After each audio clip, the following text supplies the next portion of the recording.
Champagne, Prosecco, Moscato d'Asti, pét-nat. They all have bubbles, but those bubbles were born in completely different ways, and they carry completely different flavors with them. Some spent years trapped with spent yeast in a cold cellar. Some formed inside a giant pressurized tank. One may have finished its very first fermentation inside the bottle. Another was deliberately stopped while it was still sweet. So, let's meet the very large, occasionally unruly family of Bubbly. Every branch begins with yeast. Yeast consumes sugar and produces alcohol, heat, and carbon dioxide. In ordinary fermentation, that gas escapes. Seal the tank or bottle, and the carbon dioxide has nowhere to go. It dissolves into the wine under pressure. Open the bottle and the pressure falls. The gas begins escaping at microscopic scratches, dust, or fibers called nucleation sites. The bubble is simple. The method that creates and matures it is what changes the wine. Traditional method begins with a still base wine. The producer bottles it with a measured addition of yeast and sugar. A second fermentation happens inside that same bottle, trapping carbon dioxide.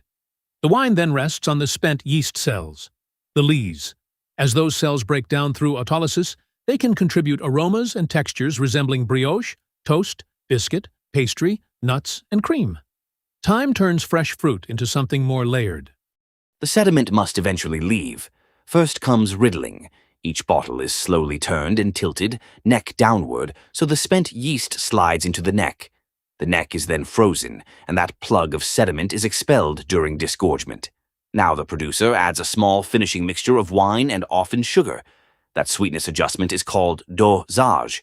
Traditional method is expensive because every bottle becomes its own tiny fermentation vessel, aging cellar, and sediment removal project. But it can create extraordinary texture, persistence, and yeast-derived complexity. Champagne is this family's most famous member, but champagne is a place, not a synonym for the technique.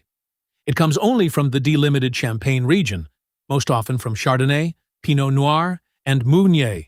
Expect high acidity, citrus, and orchard fruit, plus toast, brioche, and cream with lees aging. The fine persistent foam is called mousse. Traditional method can explain the architecture. Champagne's grapes, climate, rules, and producers explain the identity. The same bottle fermentation logic appears elsewhere. Crémant can come from Alsace, the Loire, Bourgogne, Limoux, and other French appellations with different local grapes. Cava is not Spanish Prosecco. Technically, it has far more in common with Champagne. Its traditional grapes include Macabeo, Charolais, and Parellada. Cava ranges from fresh citrusy examples to long-aged Reserva, Gran Reserva, and single-site Parage Calificado wines. In Lombardy, Franciacorta is a premium traditional method wine, often based on Chardonnay and Pinot Noir. Satin is the silkier, lower-pressure style with a softer mousse.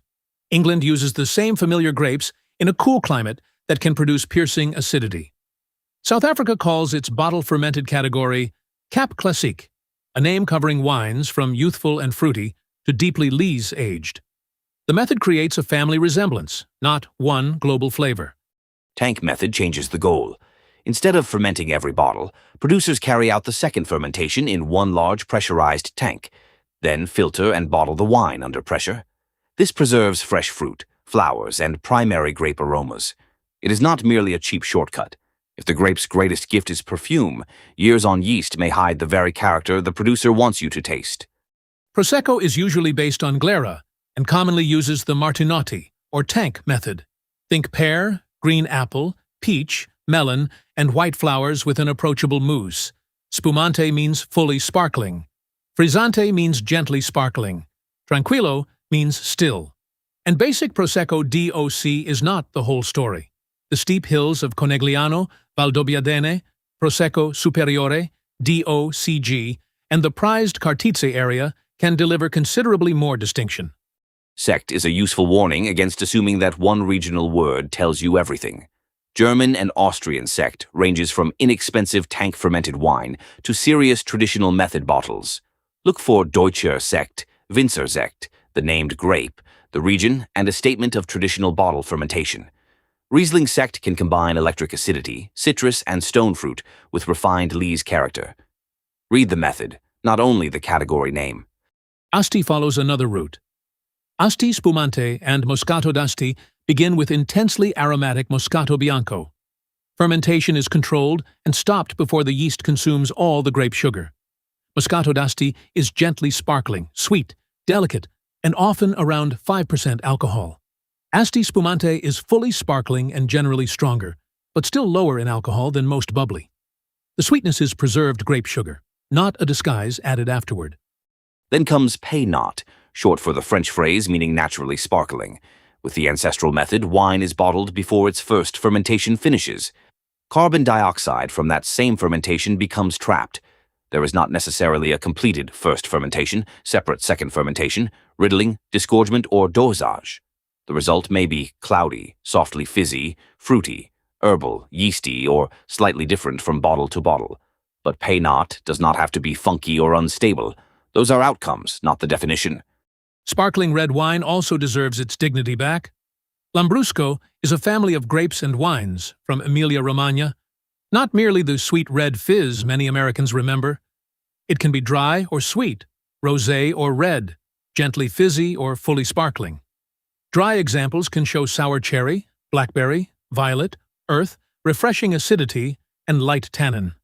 That combination is brilliant with prosciutto, salumi, parmigiano reggiano, pizza, ragu, and fried food. Prosecco d'acqui is sweet, aromatic, red or rosé, with strawberry, raspberry, and rose. It is one of the rare wines that does not flee when chocolate arrives. Australian sparkling Shiraz takes another path. Dark berries, pepper, sometimes a touch of sweetness, and enough personality for barbecue, duck, or holiday food. Bubbles do not require a pale wine, and serious food wine does not require a still one. There are still more ways to trap gas. In the transfer method, second fermentation happens in bottles, but the bottles are emptied into a pressurized tank after aging, filtered and rebottled. Continuous systems move wine through linked pressurized tanks. And the simplest route is carbonation. Inject carbon dioxide into finished wine, much like soda. That can make inexpensive, fruit-forward fizz, although bubble size alone is not a perfect quality test. Now for the labeling joke. Brut is not a grape, region, or production method. It describes sweetness. Brut nature, or zero dosage, is extremely dry. Extra brut is very dry. Brut is dry. Extra dry is slightly sweeter than brut. Sec is sweeter again. Demi-sec is noticeably sweet. And doux is sweetest. Apparently, the labeling committee had already opened several bottles. Acidity matters too. A wine with more dosage can still taste drier if its acidity is fierce. For the best lesson, taste 5 side by side. 1 traditional method champagne, Cava or Cremant. 1 Conegliano Valdobbiadene Prosecco Superiore. 1 dry Lambrusco. 1 Moscato d'Asti. And 1 pét-nat. Ask 4 questions. Is it fruit-driven or lees-driven? Gently fizzy or fully sparkling? Dry or sweet? Does it want to open dinner, accompany dinner, or meet dessert? Tell us in the comments which bottle you would put in that lineup. The question is not whether champagne is better than Prosecco or whether pét-nat is more authentic than Cava. They were built to do different things. Choose traditional method for depth, toast, and creaminess. Choose tank method for flowers and fresh fruit. Choose Moscato d'Asti for sweetness without a wallop of alcohol. Choose Lambrusco when dinner needs bubbles. And choose pét-nat when you are willing to let the bottle have a personality of its own. There is no single best bubbly. There is only the terrible burden of trying them all. Subscribe for the next field guide.